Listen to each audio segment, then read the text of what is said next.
tutorial yang berjudul penggunaan uji T dependent. Di sini saya bernama Nova Irianti, sebelah kiri saya ada Siti Fatimah, sebelah kanan saya ada Des Silva, dan sebelahnya lagi ada Megawati Wendy, dan sebelahnya lagi ada Siti Nurabiza.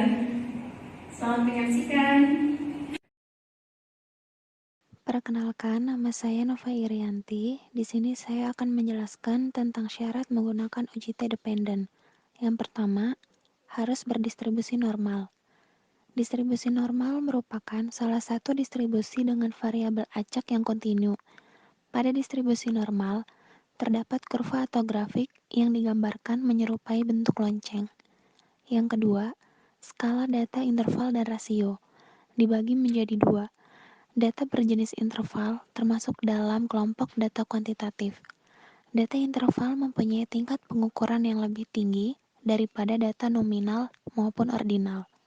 Yang kedua, data rasio merupakan tipe data dengan level pengukuran yang paling tinggi dibandingkan dengan tipe data lain. Data ini termasuk dalam kelompok kuantitatif. Yang ketiga, digunakan untuk sampel kecil ketika N kurang dari 30. Jika N lebih dari 30, maka harus digunakan tabel Z. Contoh soal, agen dengan korbamid peroksida atau CP dalam berbagai konsentrasi secara luas diresapkan untuk pemutih gigi di rumah.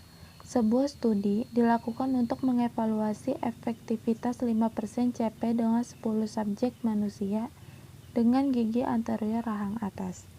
Semua subjek penelitian menjalani profilaksis profesional dan diberi petunjuk mengenai penggunaan 5% CP pemutih gigi agen di rumah. Mereka diharuskan menggunakannya selama 2 minggu. Indeks peneduh gigi dari seri pusat mereka diukur pada awal dan setelah periode studi 2 minggu. Hal ini diasumsikan bahwa distribusi indeks warna gigi adalah normal. Tabel berikut merangkum data. Apakah Anda dapat menyimpulkan bahwa 5% CP pemutih gigi agen efektif? Nah, di sini itu ada tabel. Tabel ini terdiri dari ada subjek, ada sebelum penggunaan CP, ada sesudah penggunaan CP 2 minggu, dan D ini adalah selisih. Nah, di sini itu sudah ada semua jumlahnya yang mau kita hitung. Nah, di sini itu jumlah seluruhnya dari sebelum penggunaan CP dan sesudah penggunaan CP selama 2 minggu, yaitu jumlahnya adalah 26. Kemudian, kesimpulannya adalah H0 yaitu mu sama dengan mu 0, tidak ada perbedaan sebelum penggunaan CP dan sesudah pemakaian CP selama 2 minggu. Nah, HA-nya yaitu mu tidak sama dengan mu 0, ada perbedaan sebelum pemakaian CP dan sesudah pemakaian CP selama 2 minggu. Alfanya sama dengan 5%, yaitu 0,05. Menggunakan hipotesis two tails atau hipotesis dua arah. Baik, selanjutnya dari soal di atas dapat diketahui sigma D sama dengan 26. Nah, 26 itu didapat dari jumlah D dari tabel di atas tadi. Lanjut, D bar sama dengan 26. Nah, 26 ini didapat dari selisih dan rata-rata per 10. Nah, 10 itu jumlah dari subjek. Didapatlah hasil 2,6.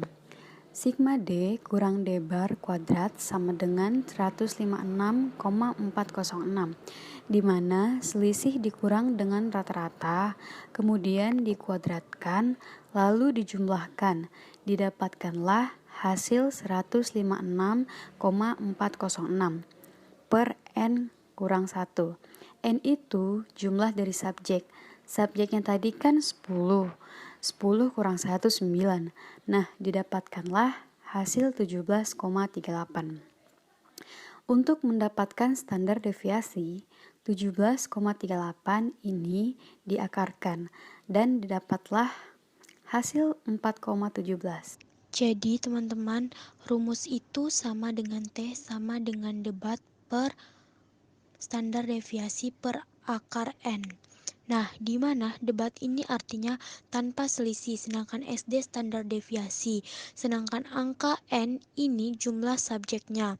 Nah, setelah kalian tahu rumusnya, maka kalian langsung saja di penyelesaiannya seperti ini. Setelah itu, debatnya itu 2,6 didapat dari yang diketahui. Setelah itu SD-nya 4,17 udah diketahui di sini. Terus kalau angka 10 ini jumlah subjeknya sudah ada di subjek sebelumnya. Nah, setelah kalian bagi-bagikan ini semua dapat hasilnya 3,93. Oke, sekian akan dilanjutkan oleh teman saya. Saya Siti Nur Abizah akan melanjutkan penjelasan sebelumnya. Pada slide ini terdapat kurva normal uji T, di mana kurva yang diarsir adalah dua sisi ujung dari kurva tersebut. Mengapa dua sisi ujung dari kurva tersebut diarsir? Karena kita menggunakan uji T two tiles atau uji T dua arah. Arsiran sisi kiri adalah min T, sedangkan arsiran sisi kanan adalah T, di mana min hanya menandakan itu adalah sebelah kiri. Pada slide ini juga terdapat min 2,2622. Min 2,622 ini didapat dari tabel T. Berdasarkan soal di atas, kita ketahui bahwa uji T yang digunakan adalah uji two tiles. Kita sudah mengetahui di mana alfanya adalah 0,05. Karena yang digunakan adalah uji two tiles, maka kita bagi dua, di mana 0,05 dibagi 2 sama dengan 0,025. Selanjutnya adalah 1 dikurangi 0,025 sama dengan 0,975, di mana 0,975 ini digunakan untuk melihat tabel T secara horizontal. Selanjutnya yang kita butuhkan adalah dB. dB itu sendiri adalah derajat bebas, di mana rumusnya adalah N-1. N adalah jumlah sampel. Jumlah sampelnya adalah 10. 10 dikurangi 1 sama dengan 9. 9 ini digunakan untuk melihat tabel T secara vertikal. Kita bisa lihat di tabel T, di mana kita mencari horizontalnya adalah 0,975 dan vertikalnya adalah 9. Maka didapat 2,2622.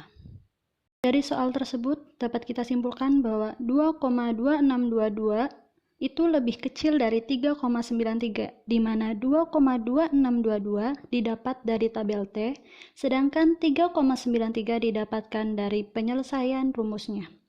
Kesimpulannya, H0 ditolak dan HA diterima. Jadi, ada perbedaan hasil sebelum penggunaan CP dan setelah penggunaan CP selama 2 minggu. Kesimpulan dari presentasi uji T adalah, di mana syarat-syarat penggunaan uji T adalah harus berdistribusi normal, skala data interval dan rasio, digunakan untuk sampel kecil ketika N kurang dari sama dengan 30, daerah penolakan yang dapat digunakan adalah satu arah atau one tile, dan dua arah atau two tiles. Di dalam kurva daerah penolakan ditandai dengan adanya arsiran. Terima kasih telah menyaksikan video kami. Mohon maaf apabila ada kesalahan kata. Semoga bermanfaat. Wabillahi taufiq wal hidayah. Wassalam.